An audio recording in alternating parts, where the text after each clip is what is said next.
እና ኢላ የውም የልቀውነሁ የሚለው ሁለት አይነት ትርጉም አለው። አንደኛ እስከ ለተሞታቸው ድረስ በዚህ መልክ የኒፋቅ በሽታ የወረሳቸው ሰዎች እድሜ ልካቸውን የመመለስ እድልም እንደሌላቸው ጠቁሟል ማለት ነው።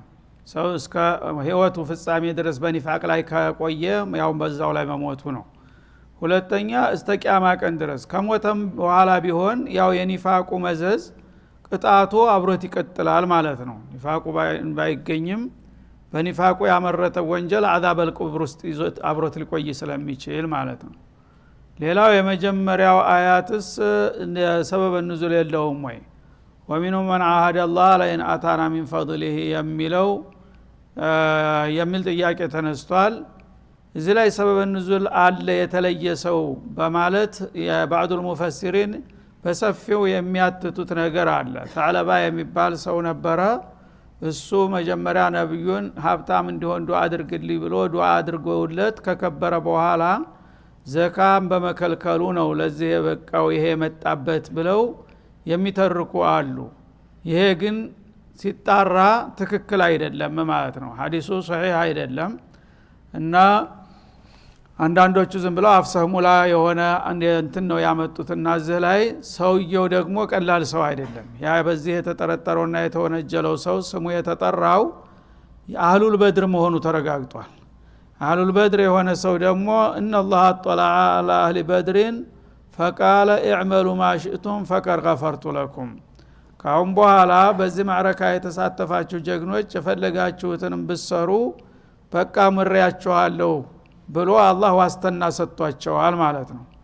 ያንን እድል ያገኘ ሰው ነው። ይሄ ሰውዬ እንደ ማንኛውም ተራ ወንጀለኛ እንደ ሙናፊቅ እንደዚህ ብሎ ዘካ ከልክሎ ብሎ ቅሷ ማምጣት አግባብ አይደለምና ይሄ ስተት መሆኑ ራሱን የቻለ መጽሐፍ ተጽፎበታል ማለት ነው። ስተት ነው የሚለው በደንብ ተረጋግጧልና የዚህ አይነት ቅሷ መቀሰስ አይገባም።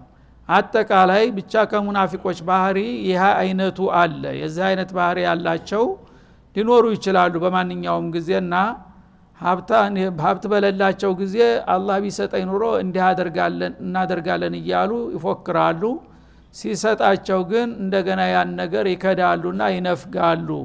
ይሄ በየጊዜው የሚከሰት ነገር ነውና ወሚንሁም መን አሃደ አላህ የሚለው አጠቃላይ ነው እንጂ አንድ ግለሰብ ገሌ የተባለ ነበረ ብሎ መቀሰሱ ትክክል አይደለም። ስለተባለ ነው የተውነው ማለት ነው። استغفر لهم او لا تستغفر لهم እና አላህ Subhanahu Wa Ta'ala እንግዲህ በዚህ አይነት የኒፋቅ በሽታ የተመቱ የሆኑት ግለሰቦች አላህ ተጣልቷቸዋልና በዚህ በኒፋቃቸው ላይ እስከቀጠሉ ድረስ አላህ አይምራቸውም ይላል። እና አንተ ብትፈልግ ምህረት ጠይቅላቸው፣ ከፈለክም አትጠይቅላቸው። ኢን ተስተግፊር ለሁም 70 መራ፣ አንድ ሁለት ጊዜ ሳይሆን 70 ጊዜ ደጋግመህ እንኳን ለነሱ ምህረት እንዲሰጣቸው ብትጠይቀኝ ፈለን ይግፊር አላሁ ለሁም፣ አላህ ለእንዲህ አይነቶቹ ሰዎች ምህረት አይሰጣቸውም። ذلك بأنهم كفروا بالله ورسوله፣ ምክንያቱም ለምንድነው ተላይ ላኢላሃ ኢላላህ እያሉና አንዳንድ የእስላም ተግባራቶችን እያሳዩ እንደናሙና ውስጡን ግን እንተዋወቃለን በአላህና በመለክተኛው የካዱ ናቸው። ስለዚህ ለካሃዲያን እኔ ምህረቴን አልሰጥም ይላል። والله لا يهدي القوم الفاسقين፣ እንዲሁም ከአላህ ፍቃድ ያፈነገጡ አማጺያን ናቸውና እንዲህ አይነቶችን አማጺያንን አላህ የመዳኛ መንገድ አይመራቸውም። ስለዚህ እነሱን አስምራለሁ ብለህ እንዳትደክም አላቸው ነብዩን አለይሂ ሰላቱ ወሰለም። ሸፋዓተ ረሱል እንኳን እንደማይረዳቸው አረጋገጠ ማለት ነው። እና ነብዩ እንደሚታወቀው ያው ሰው ናቸው። ተላይ በወህይ አላህ ታልነገራቸው በስተቀር ከላይ ሸሃደተይን ያለን ሰው የሰገደን ሰው ሁሉ እንደ ሙስሊም ያውት ነበረ። እና እነዛም ሰዎች ደግሞ መተው ምናልባት አንዳንድ ሙኻለፋ አድርጌ ከሆነ ያ ረሱላህ እስትግፋር አድርጉልኝ እያሉ ሊያታልሏቸው የሚሞክሩም ነበሩ። ሷሊህ መስለው የነብዩን ዱዓ ይጠይቁ ነበር ማለት ነው። ያኔ እሳቸው ደግሞ እሺ ብለው ተቀብለው ምህረት ይጠይቁላቸው ነበር ማለት ነው። አላህ ግን ደባቸውን ስለሚያቅ እንዲህ አይነት ሰዎች ውስጡን የሚሰሩትን እየሰሩ እንደገና ከላይ መተው አንተን እስትግፋር አድርግልን እያሉ ያታልላሉ። አንተ ሰው ነህና ውስጡን ስለማታቅ ጌታ ይቅር በለው ገሌን ብለህ ልትጠይቅ ትችላለህ በተደጋጋሚ። በእኔ በኩል ግን የነዚህ ሰዎች ጥያቄ ተቀባይነት የለውም። 70 ጊዜ እንኳን ደግመህ اللهم اغفر فلان وفلان وفلان እያልክ ብትደክም እኔ ላንተ ብዬ መማር የሌለበትን ሰው አልምረውም አለ አላህ Subhanahu Wa Ta'ala። ለምን ውስጡን ያቃልና ማለት ነው። ሰው ሰውን ማታለል ይችላል፣ አላህን ግን ሊያታልል ስለማይችል ነብዩ ከጠየቀልህ የሆነውም ቢሆን ግድ ለምርሃለሁኝ ብዬ ምሸጎዳ አይደለሁም ማለት ነው። ስለዚህ የነብዩ ክብር ከፍ ያለ ከመሆኑም ጋር ጥላቶች ሊያታልሉህ እየተጠቀሙብህ ስለሆነ ላንተም ጭምር ነው መበቀልልህ ነው የሚላቸው ማለት ነው። አንተን ለይስሙላ ነው ያከበሩ መስረዱ አርግልን የሚሉህ እንጂ እውነት ቢያምኑብህማ መች ሙኻለፋ ያረጉ ነበር። እና እነዚህ አይነት ሰዎች አንተን ከላይ ያከበሩ ውስጡን ደግሞ በብልጣ ብልጥነት በአንተ እስትግፋር ሊጠቀሙ ነው የሚፈልጉትና የዚህ አይነት አካሃድ አልቀበልም ማለት ነው። 70 ጊዜ ደጋግመው እንኳን ምህረት ቢጠይቁ አልቀበልም፣ እነሱን አልመራቸውም። ለምን? ምክንያቱን ግልጽ አደረገ። ቢያነውም ከፈሩ ቢላህ በእናንተ ዘንድ ነው ሙስሊም የሚመስሏቸው እንጂ በእኔ ዘንድ በአላህና በመለክተኛው የካዱ መሆናቸው ተረጋግጧል። ይህ ከሆነ ደግሞ ለካሃዲ ምህረት አልሰጥም። ወላሂ ላ የህዲል ቀውመል ፋሲቂን ከፍቃዱ ያፈነገጡ ለሆኑ ሰዎች አላህ ከጀሃነም የሚያመልጡና የሚድኑበትን አቅጣጫ አይመራቸውምና የፈለገውን ያህል እንኳን ደጋግመው ምህረት ብትጠይቅላቸው ለነሱ ምህረት አይገባቸውም ይላል። ይሄ እንግዲህ 70 ጊዜ የሚለው ነብዩ አለይሂ ሰላቱ ወሰለም ይህም ተነግሯቸው ምናልባት 70 ጊዜ ብትልም አልምርም ብሏልና ሌላ 70 ጨምርበታለሁ፣ ሁለተኛም 70 ጨምርበታለሁኝ ምናልባት ተሰባ በላይ ከሄደ የሚቀበለኝ ከሆነ አሉ። ካላቸው ጉጉት የተነሳ ለሰው ልጆች ማለት ነው።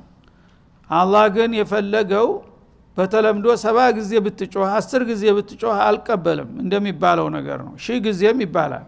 ምሳሌያዊ አነጋገር ነው። የፈለገውን ያህል አጉል አትድከም ለማለት ነው የመጣው ማለት ነው። እና ረእሱል ሙናፊቂን የሙናፊቆቹ ዋና ቁንጮ የሚባለው አብዱላህ ኢብኑ ሰሉል ኢብኑ ኡበይ የሚባለው ሰውዬ ነበረ ስንት መከራ ሲያበላቸው የነበረው። እሱ ውስጡን ያቃል ነብዩ የአላህ መልእክተኛ መሆናቸው። ከላይ ግን ችግር አለበት። ምክንያቱም እሳቸው ከመምጣታቸው በፊት ሰዎች እሱን ንጉስ ሊያረጉት የመዲና ሰዎች አጭተውት ቀጠሮ ተይዞለት ዙፋን ላይ ሊወጣ ሊነግስ ሽርጉድ እየተባለ ድንገት ነብዩ መጡ። በሚመጡ ጊዜ ያው አንሷሮች ዑቀላ ናቸውና የአላህ ነብይ ባሉበት ሀገር እንዴት አድርገን ሌላ ሰው እናነግሳለን? ስለዚህ አሁን ስልጣኑ በአጠቃላይ ወደ ነብዩ ይጠቃለል፣ ሁላችንም የሳቸው አገልጋይ መሆን አለብን ብሎ ተስማሙ፣ የአገር ሽማግሌዎች ማለት ነው። ያቺ እንግዲህ የሳቸው መምጣት ያችን እድል አከሰመበት ማለት ነው። በቂም ያዘው። ሰው ሁሉ ጊዜ የግል ጥቅም ላይ ሲመጣ ነው የሚጋጨው ማለት ነው። እና ይሄ ሰውዬ ባይመጣ ኑሮ እኮ ያቺ ስልጣን ትሰምርልኝ ነበረ፣ ንጉስ ሁኜ ነበረ የምትለው ቅሬታ ልብ ውስጥ ቀረች ማለት ነው። ከላይ ያው የተወሰነ ጊዜ ሲግረጨረጭ ቆየ። በመጨረሻ ህብረተሰቡ በሙሉ ወደ እምነት ሲመጣ ብቻውን መቅረቱ ደግሞ ከባድ ነገር ስለሆነ እያቃረው ለይስሙላ ሰለምኩኝ አለ። ከዛ በኋላ ግን በተገኘው አጋጣሚ ሁሉ እሳቸውን ለመጣልና ያችን እድል ምናልባት መልሳ ትመጣ እንደሆነ ለመሞከር ያልፈነቀለው ድንጋይ ያልበጠሰው ቅጠል አልነበረም ማለት ነው። በዛ ሁኔታ እድሜ ልኩን ሲወሳለት ቆየ። መጨረሻ ሸመገለ፣ ደከመ፣ ታመመ፣ መሞቻው ደረሰ። በዛ ሰዓት ከሁለቱም ያጣ መሆኑ ተሰማው ማለት ነው። የዱንያውም ምኞት አልተሳካም፣ እንደገና ደግሞ እምነቱን ባለመቀበል በአኺራም ዋጋ ቢስ መሆኑ ስለገባው ልጅ ነበረው ሁባብ የሚባል ልጅ። የሚገርመው ልጁ ደግሞ የመጨረሻ ሷሊህ ነበረ። እሱን ጠራውና የአባቱንም በጣም ቅን አገልጋይ ነበረ፣ ለዲኑም ትጉህ ነበረና ሁባብ ያው የኔም ባህሪ ታውቃለህ ከነብዩ ጋር ያለውን አላቃ፣ ስለዚህ እኔ መሞቴ ነው፣ አንተ ወዳጅህ ናቸውና መቼም አይጨክኑብህም፣ አንተ ለአባትህ የምታረገውን ነገር ማድረግ አለብህ አለው። ምን ላድርግ ሲለው ሂድና ያው ነብዩን ይዛቸው ና ቶሎ ከመሞቴ በፊት እዚሁ እኔ ጋር መጥተው ጆሮ እየሰማ እስትግፋር ያድርጉልኝ አለ። ተመልከተ እድሜ ልካቸውን ያለፋቸው ሲያስቸግራቸው ቆይቶ አሁን ግን በኢርጋም በቃ አስገድዶ ቤቱ አምጥቶ እስትግፋር አድርጉ ሊላቸው ነው ማለት ነው። እና ሂዶ ይሄ ልጁ ነብዩን ጠየቃቸው። አባቴ ታሟል ደክሟል ሊሞት ነው፣ ስለዚህ ሰው ፍቃዱ ከሆነ መተው ቢይሩትና ዱዓ ቢያደርጉለት አሁን የተመለሰ ይመስላል የተጸጸተ ይመስላልና እባክዎት መቼም ስራውን እናቀዋለን ግን አሁንም ከተመለሰ ጥሩ ነው ብሎ ለመናቸው። እሳቸው ደግሞ ይሄ ልጅ በጣም ይወዱታል ጥሩ ሰው ስለነበረ እሱን እንቢ ማለቱም ከበዳቸው ማለት ነው።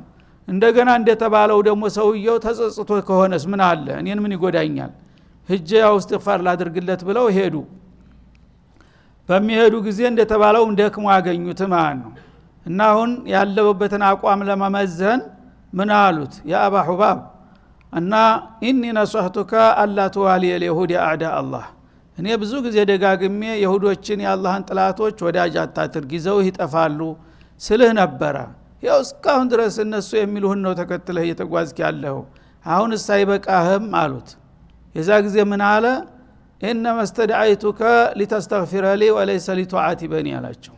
ያስጠራሁ እኮ ምህረት ልትጠይቅልኝ እንጂ ልትወቅሰኝ አይደለም አላቸው። ሹፍ ቢያጥቡ ጭቃ መልሶ ያው ነው ማለት ነው።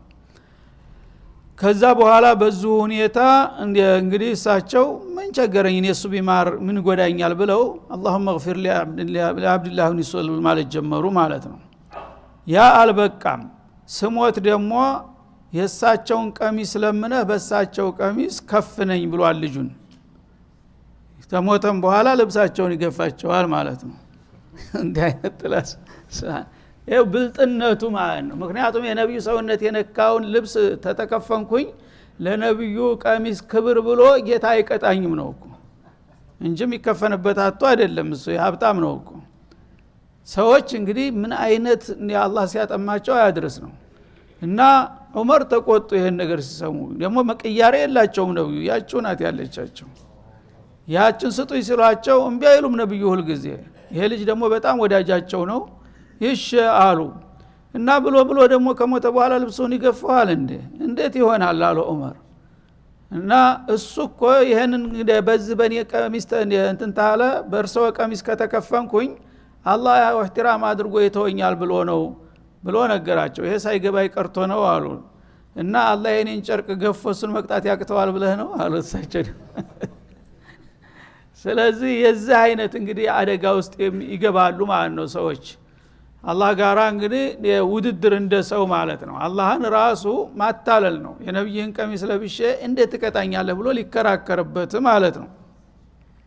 ይሄማ የበለጠ ያስቀጣል። የነብዩን ቀሚስ መግፈፍ ደግሞ ሌላ ወንጀል ነው ማለት ነው። እሱ ግን አልገባውም። በሱ ስሌት ይህች መዳኛ መንገድ ሁና ነበር የታየችው ማለት ነው። والله لا يهدي القوم الفاسقين በሆነው አቅጣጫ ቢሄዱ ሙናፊቆችን አላህ የመዳኛ መንገድ አይመራቸውም ማለት። እሱ እንግዲህ ያድነኛል ብሎ በሚሄድበት አቅጣጫ ሁሉ ይሄድ እኔ ደግሞ ማንነቱን አቃለሁና 10-70 ጊዜም እስትግፋር ብታረግለት ቀሚስንም ብትከፍነው በምንም አይነት እሱ የሚድንበት ምክንያት የለም ብሎ ውሳኔ መጣ ማለት ነው። فرح المخلفون بمقعدهم خلاف رسول الله እንደገና ወደ ዘመቻ እንሂድ በሚሏቸው ጊዜ ያው ዛሂሩ ሙስሊሞች ናቸው። ያው ለሙስሊሙ አንድ ትእዛዝ በሚመጣ ጊዜ እነሱንም ይመለከታቸዋል። አንድ ወንድ ልጅ እንዳይቀር እንደ አይነት ዘመቻ ተነስተናል ተብሎ ክተት ይታወጃል ማለት ነው። የዛ ጊዜ ደግሞ አላማ ስለሌላቸው በዛ ዘመቻ መሳተፍ አይችሉም። ወይዛው ዘመቻው ሄደን ደግሞ ለማበጥበጥ ወጥላት ጋራ አንድ ነገር ለመፍጠር ይመቸናል ካሉ ሊሄዱ ለአፍራሽ ተልኮ ሊሄዱ ይችላሉ። አለበለዛ እንደሚፈለገው ወገንን ሊረዱ አይሄዱም ማለት ነው። ስለዚህ ዘመቻው ውጡ ሲባሉ የተለያየ ምክንያት ይደረድራሉ። እኔ እንደዚህ ታመሜ፣ እኔ ሚስቴ እንደዚህ ነፍሰ ጡር ሆና፣ እኔ ልጅ እንዲሆንብኝ እያሉ ምክንያታቸውን እየደረደሩ ይቀራሉ። መቅረቱ ብቻ ሳይሆን ደግሞ አታለውና ሸንግለው መቅረታቸው ያስደስታቸዋል። ራሳቸውን እንደ ብልጥ ይቆጥራሉ። ሰራሁለት አይደል ይላል። እኔ እኮ እንደዚህ ያመሳመካይ ጊዜ በቃ እንደ ችግር ካለብህ ምን አለ ብሎ ሰጠኝ ፍቃድ፣ አንተ መዲና ፍቃድ አምጣ ይለዋል ወንድሙ። እና ይሄንን ማድረጋቸው እንግዲህ እንደ ጀብዱ ይቆጥሩታል ማለት ነው። ይደሰታሉ። ይሄ ጅል ሁሉ ዝም ብሎ ታዘዙኝ እያለ እየተንገፋገፈ ይሄዳል፣ እዛ ያልቃል። እንደኛ ለምን ምክንያት ፈጥሮ አይቀርም እያሉ በራሳቸው እንግዲህ ብልጣብልጥነት ይደሰታሉ። ቢመቃዲህም ኺላፈ ረሱልላህ ከአላህ መልእክተኛ በኋላ እዚህ ከተማ ውስጥ ሴቶችና ደካማዎች ጋራ ተወሽቀው መቅራታቸው ሊያሳፍር የሚገባው ነገር እነሱን ግን ያስደስታቸዋልና ያኮራቸዋል ማለት ነው። አንድ ሰው ጤናማ የሆነ ጉልበተኛ ሰው ወገን ዘመቻ በሚሄድበት ጊዜ ከሴቶችና ከአረጋዊቶች ከሽማግሎች ጋራ መቅረቱ እገሌ ምን ነካው ተብሎ ያጠያይቃል ማለት ነው። ያ ነገር አንገት ያስደፋል፣ ያሳፍራል። እነሱ ግን ያስደስታቸዋል። ምክንያቱም እኔ ያው በሆነ ምክንያት አሳምኜ አታልሌው ነው የቀረሁት፣ ሌሎቹ ግን ጅሎች ስለሆኑ በየዋህነት ሄዱ ሊያልቁ እያለ ይደሰታል ማለት ነው። ወከሪሁ አዩጃሂዱ ቢአምዋሊሂም ወአንፉሲሂም ፊ ሰቢልላህ በገንዘቦቻቸውና በነፍሶቻቸው በአላህ መንገድ ላይ ነብዩ ጋር ተሰልፈው መታገልን ጠሉ። ይሄ ቅዱስ ዓላማ እነሱ ርኩሳን ስለሆኑ አይጥማቸውም ማለት ነው። እንግዲህ ጤናማ ቢሆኑ ኑሮ አንድ ሰው ከጓደኞቹ ከጎረቤቶቹ ተለይቶ ነብዩን የሚያህል መሪ ተጥቶና ተገንጥሎ ወደ ኋላ መቅረት ያሳፍር ነበር። እነሱ ግን በዚህ ጉዳይ ማፈር ቀርቶ ይኮሩበታልና ይደሰቱበታል። ለምን ብዬ ነው ለሱን ተከትል ሄጄ ገንዘቤን ማባክነው፣ ለምን ህይወቴን አደጋ ላይ የምጥለው እያሉ ለኔ ዓላማ መስዋዕት መክፈሉ ይጠሉታልና ያንገፈግፋቸዋል ይላል። ወቃሉ ከዛም አልፈው ደግሞ ይላሉ በተጨማሪ ላተንፊሩ ፊል ሐር ሰዎችን ሌሎች ጓደኛ ጎረቤቶቻቸውን እናንተ በዚህ በጣያማ ወራት እየሄዳችሁ በረሃ እንደ ብራብሮ አትለቁ፣ እንደኛ ለምን ምክንያት ፈጥራችሁ አትቀሩም እያሉ ይመክሯቸዋል ደግሞ ለጓደኞቻቸው ማለት ነው። እንዳሁኑ እንግዲህ በተለይ የመጨረሻው የተቡክ ዘመቻ ልክ ባሁኑ ወር ነበረ። ፀሐይ በከበደበት ሰዓት ነበር፣ ውሃ በደረቀበት በየሸለቆ በዛ ሰዓት ምን ይሏቸዋል ሲያስፈራሯቸው፣ ሌላ ቀርቶ እኮ ውሃ የሚጠጣ የለም፣ የወር መንገድ ነው ደግሞ ያገሩ ርቀት። ይህን ሁሉ በረሃ ቆርጣችሁ ስትሄዱ ውሃ በሌለበት ቦታ ጦርነቱም አትደርሱም፣ በየበረሃው አራችሁ ወድቃችሁ ትቀራላችሁ። በዚህ በተቃጠለ አየር ለምንድነው ወጣችሁ ምትሄዱ? ሰውየው አብዷል እንዴ? እሱ እምቢ ካለ ይሄድና ይሞክረው፣ እናንተ ግን ሄዳችሁ ማለቅ የለባችሁም እያሉ ይመክሯቸዋል ወደ ኋላ ለመጎተት ማለት ነው። በዚህ መልክ እንግዲህ ራሳቸው መቅረታቸው ሳይበቃ እንደገና ሌላ ቀናኤዎቹንና ደጋጎቹን እነሱ ሰቢና ተቆርቋሪ መስለው ላተንፊሩ ፊል ሐር በዚህ በተቃጠለ ወራት እናንተ ዘመቻ ፊ ሰቢልላህ እያላችሁ መውጣትና ለልቂት መዳረግ የለባችሁም እያሉ ወደ ኋላ የሚጎትቱ ናቸው ይላል። ለዚህ አይነት ከንቱ አስተሳሰባቸው አላህ መልስ ሲሰጥ ምን አለ? ቁል ናሩ ጀሃነመ አሸዱ ሐራ እና ሐራራ የምትፈሩ ከሆነስ የጀሃነም ሐሩር ነው ከዚህ የበለጠ ከባዱ በላቸው ይላል። ይሄ ሐራራ አንድ አፍታ ነው ቢያቃጥልህም፣ ብትሞት እንኳን ያው ሰው ይሞታል አጀሉ ከደረሰ የተወሰነ ጊዜ ነው ጉዳት የሚያደርስብህ። የጀሃነም ሐሩር ግን አበደል አቢዲን ዘላለም ነው የሚቀጥለው። ስለዚህ ይችን አንድ አፍታ የሆነችውን ምንም ተዚግ ባማትባለውን ሐራራ ፈርታችሁ እናንተ ግን ለጀሃነም እየተጋለጣችሁ ነው ያላችሁት። ሐራራ የምትፈሩ ከሆነ የጀሃነም ሐራራ ይከብዳል ወይስ የተቡክ መንገድ ሐራራ በላቸው ይላል አላህ Subhanahu Wa Ta'ala። ለው ካኑ የፍቀሁን ቢያውቁና ቢረዱ ኑሮ የጀሃነም ሐራራ እንዳያገኘኝ ፊ ሰቢልላህ ሂጀ ተጌታዬ ዋስተና የጀነት ትኬት ገዝቼ መምጣት አለብኝ ማለት ነበረ ቢያቅ ኑሮ። እነሱ ግን በተገላቢጦሽ የአንድ ሳምንት የሁለት ሳምንትን ሐራራ ፈርተው የዘላለም የጀሃነምን ይሸምተው ይመለሳሉ። ይህ ነው የነሱ ብልጥነትና ዕውቀት ይላል አላህ Subhanahu Wa Ta'ala። ፈለضحኩ ቀሊላ ወለብኩ ከሲራ። ስለዚህ እነሱ አሁን ራሳቸውን ብልጣብልጥ አድርገው በነብዩና በሌሎቹ ደጋግ ሷሃቦች ይስቃሉ፣ እንደጅል ቆጥረዋቸው ይሳለቁባቸዋል። ትንሽ ጊዜ ይሳቁ ግደለም አለ። ወለብኩ ከሲራ ወደፊት ግን ሰፊ የሆነ ማለቂያ የሌለው ለቅሶ ውስጥ ይገባሉ። ጀዛአን ቢማ ካኑ የክሲቡን በሚሰሩት ግፍ ሳቢያ አላህ ምንዳቸውን እንደዚህ ነው የሚሰጣቸው ይላል። ስለዚህ እንግዲህ ሰዎች ለራሳቸው መሳነፍ መዝለፍለፍ እንግዲህ ማንም ሰው ሊያረገው የሚችል ነገር ነው። ግን ከዛ አልፎ ሌሎቹን ቀኖችንና ደጎችን ወደዛ እንዳይሄዱ ቢሰሟቸውና ቢቀበሏቸው እኮ በሙሉ ሰዎችን አሳንፈው አስቀርተው ነብዩን ባዶ እጃቸውን ሊያስቀሩ ነበር ጥረታቸው ማለት ነው። ደግነቱ አብዛኛው አልተቀበላቸውም፣ አልሰማቸውም፣ ማንነታቸውን አውቋል ነቅቷልና ማለት ነው። ስለዚህ ሙናፊቅ ራሱ ብቻ አይደለም የሚጠፋው፣ ሁል ጊዜ ሌሎቹን ተኸይር ነገር ወደ ኋላ በመጎተት ወደ ሸር ነገር በመገፋፋት ይዞህ ነው የሚጠፋው ካልነቃህና ካልተጠነቀቅክ ማለት ነው። فإن رجعك الله إلى طائفة منهم እና አንተ ወደ ዘመቻው በምትሄድ ጊዜ በተለያየ ምክንያት የቀሩት ሰዎች ሰራንለት እያሉ ባንተ እየሳቁና እየተሳለቁ ነው ያሉት።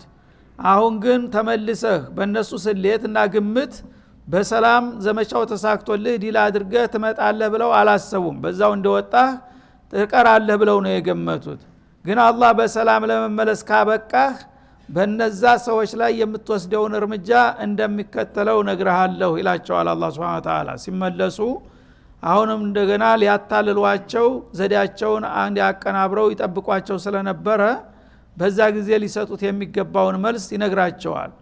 فإن رجعك الله إلى طائفة منهم ከነዛ ከሙናፊቆቹ ወደ ተወሰኑት ክፍሎች አላህ በሰላም ለመመለስና እነሱ ጋር ለመገናኘት ካበቃህ አሁንም ያንን ቀደም ሲል የነበረውን የውሸት ምክንያታቸውን ሊያጠናክሩና ምህረት ሊጠይቁ አሰፍስፈው ይመጡልሃል።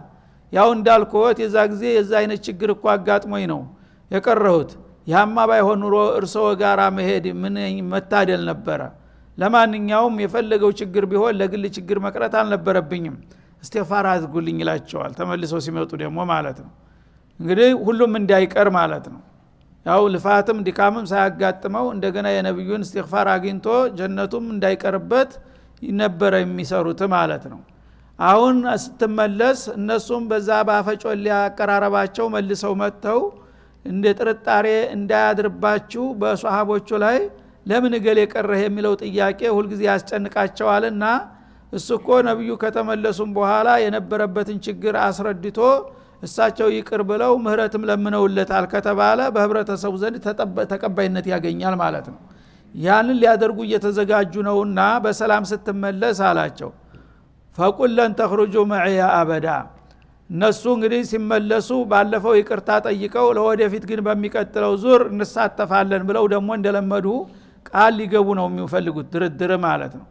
فإن رجعك الله إلى طائفة فاستأذنوك للخروج እና አንተ ጋራ በሚቀጥለው ዘመቻ እንወጣለን ላለፈው ግን ይቅርታ ይደረግልን ከአላህ ምህረት ይለመንልን ብለው ከጠየቁ فقل لن تخرجوا معي ابدا የናንተ ነገር እኮ ጨርሰናል፣ ካሁን በኋላ እኔ ጋራ እስከ ወዳው ድረስ መውጣት አይፈቀድላችሁም፣ ተሰርዛችኋል በላቸው ይላል። የሙናፊቅ አጃቢ ለነብይ አልፈቅድም፣ ካሁን በኋላ እድሉ ተሰጥቷችሁ ተቡክ አብራችሁ እንድትሄዱ ጥሪ ተደርጎላችኋል፣ በውሸት ምክንያት ቀርታችኋል፣ ያ ራሳችሁን በራሳችሁ እድላችሁን አክሽፋችኋል። ካሁን በኋላ እኔ ጋራ አንድ ሙናፊቅ ወደ ዘመቻ መሄድ አይፈቀድለትም በላቸው ይላል። ወለን ተቃቲሉ ማዒ አድዋ ከኔ ጎን ተሰልፋችሁ ጥላትንም መጋደል አይፈቀድላችሁም፣ ብትፈልጉትም ካሁን በኋላ ሙናፊቅ ከኔ ጋራ መዝመትም ሆነ መጋደል አይፈቀድለትም ብለህ መልስ ስጣቸው፣ እርማቸውን ያውጡ ማለት ነው። ኢነኩም ረዲቱም ቢልቁዑድ አወለ መራ ምክንያቱም እናንተ መጀመሪያ በክብር ሙስሊሞች ናችሁ ብለን ጥሪ አድርገንላችሁ መሄዱን ትታችሁ ወደ ኋላ ተወዝፎ መቅረቱን መርጣችኋል። ያ ከሆነ አላህ Subhanahu Wa Ta'ala እነዚህን ሰዎች ደግመህ አንተ ጋር ይዘህ እንዳትሄድ ብሎኛልና በቃ ካሁን በኋላ አይፈቀድላችሁም ብለህ ንገራቸው ይላል። فقعدوا مع الخالفين ስለዚህ ኋላ ቀሮች ጋራ እንደፈረጣችሁ ተወዝፋችሁ ቅሩ። እንግዲህ እናንተ የሴትና ያሮጊት የሽማግሌ ያካለ ስንኩል ባልደረባ መሆን ነውና የመረጣችሁት፣ ያ የመረጣችሁትን ቤት ተወዝፎ መቅረት እንደ ጡረተኛ ተጠቀማችሁ እሱኑ ቀጥሉበት እንጂ ካሁን በኋላማ እንደ ጀግና እኛ ጋራ መዝመት አይፈቀድላችሁም ብለህ መልስ ስጣቸው ይላል። በዛ መልክ እንግዲህ መልስ ተሰጣቸው። እስከ መጨረሻ እነገሌ ከሷሃቦች ጋራ ጂሃድ መሄድ አይፈቀድላቸውም፣ ማዕቀብ ተጥሎባቸዋል ተባለ ማለት ነው። አለቀ። እዛ ሊሂድ ቢልም አይቻልም። እንግዲህ በዱንያ እንዲህ አይነት ውርደት ውስጥ ጨመራቸው የአኺራው ጀሃነም እንደተጠበቀ ሆኖ ማለት ነው። ከዛም አልፎ እንደገና ሌላም እርምጃ ተወሰደ። ወላ ቱሰሊ ዐላ አሐድ ሚንሁም ማታ አበዳ። በዚህ እንግዲህ በተንኮልና በውስልትና የታወቁ ከሆኑት ሙናፊቆች አንድ ግለሰብ ከሞተም ያው የሙስሊሙ ህብረተሰብ ተብለው ስለሚታወቁ በስማቸው እገሌ ሞቷልና ኑ ቶሎ አቃብሩን ተብሎ ጥሪ ይመጣል። የዛ ጊዜ በዚህ መልክ ከታወቁት ግለሰቦች ማንም ሰው ከሞተ ሶላተል ጀናዛ ሄደህ እንዳትሰግድ ያላቸው ነብዩ ጉዳቸውን አፈላተን ጭራሹ ማለት ነው። እንግዲህ ነብዩ ገሌ አልሰግድበትም አሉ ከተባለ አለቀ፣ በአደባባይ ኩፍር ታወጀበት ማለት ነው። ምክንያቱም ነብዩን ሙስሊምን ሳይሰግዱ አይቀብሩትምና ማለት ነው። እና ከነዚህ ሰዎች ማንኛውም ሰው ከሞተ በፈለገው ቢሆን በሱ ቀብር ሄደህ በሱ አስከሬን ላይ እንዳትሰግድ፣ ወላ ተቁም አላ ቀብሪሂ፣ እንዲሁም በስነ መቃብሩ ላይ እንዳትሳተፍ እንዳትቀብረው በማለት ነብዩን ማዕቀብ ጣለባቸው ማለት ነው። ለምን? ኢነሁም ከፈሩ ቢላሂ ወረሱሊህ፣ እነዚህ ሰዎች በአላህና በመለክተኛው ክደዋል። በአላህና በመለክተኛው ከካዱ ነብይ እንዴት አድርጎ የካፊር መቃብር ሄዶ ይሳተፋል? በካፊር ላይ እንዴት ይሰግዳል? ይላል አላህ Subhanahu Wa Ta'ala። ያልፈለጉትን ነገር በህይወታቸው ሊቀበሉት ያልፈቀዱትን ነገር ከሞቱ በኋላ አንተ በሞኝነት የነሱ አጃቢ መሆን የለብህም ይላቸዋል። ወማቱ ወሁም ፋሲቁን፣ እነሱ ከጌታ ፍቃድ ያፈነገጡና ከሐቅ የራቁ ሆነው ስለሞቱ እነዚህ ሰዎች በሞቱ ቁጥር እነሱ ላይ ሄደህ ሰላተል ጀናዛ እንዳትሰግድ መቃብሩም ላይ እንዳትሳተፍ የሚል ማዕቀብ ተጣለባቸው። ከዛ በኋላ የዛ አይነት ሰው በሚሞት ጊዜ አይሄዱም ነበረ ማለት ነው። ሌሎቹን የአካባቢ የሰፈር ሰዎችን ያው ሙስሊም ነው ካላችሁ ስገዱበት እናንተ፣ እኛ ግን አይመለከተንም ይሉ ነበረ ማለት ነው። እና ይሄም አብዱላህ ኢብኑ ኡበይ ቅድም የተባለውን ሰውዬ ሊሰግዱበትም ተዘጋጅተው ነበር። ያው ልጁ ስለተማጸናቸው ሰግደውበታልም። የሚገርም እሱ ከሰገዱ በኋላ ነው ይሄ ማዕቀብ የመጣው ማለት ነው። ዑመር በዚህ ሰውዬ ላይ መስገድ የለብሁም ብለው ተቃውመዋቸው ነበር። አርፈ ተቀመጥ አንተ፣ አላህ አስተግፊር ለሁም አው ላ ተስተግፊር ለሁም ብሏል፣ 7 ጊዜ ነው ያለው፣ ተዛም በላይ ጨምሬ ሞክረዋለሁኝ ሲሉ እንደገና ያው ዑመር ቅር እያላቸው ዘወራሉ። በመጨረሻ ግን ከሰገዱ በኋላ ወላ ቱሰሊ ዐላ አሐድ ሚንሁም አለ። ዑመር ያለው ነበር መደረግ ያለበት። በእንዲህ አይነት ወስላቶች ላይ መስገድ አይገባህም ነበር፣ ወደፊትም እንዳታደርገው አላቸው። ወላ ተቁም ዐላ ቀብሪሂ እነሁም ከፈሩ ቢላሂ ወረሱሊህ፣ በአላህና በመለክተኛው ላይ የካዱ እስከሆኑ ድረስ እነዚህ ሰዎች ቢሰግድላቸውም ምንም የሚጠቅማቸው ነገር የለምና አንተ በከንቱ አትድከም በማለት ሶላተል ጀናዛም እንዳያገኙ አደረጋቸው። هذا وصلى الله وسلم على النبي وعلى اله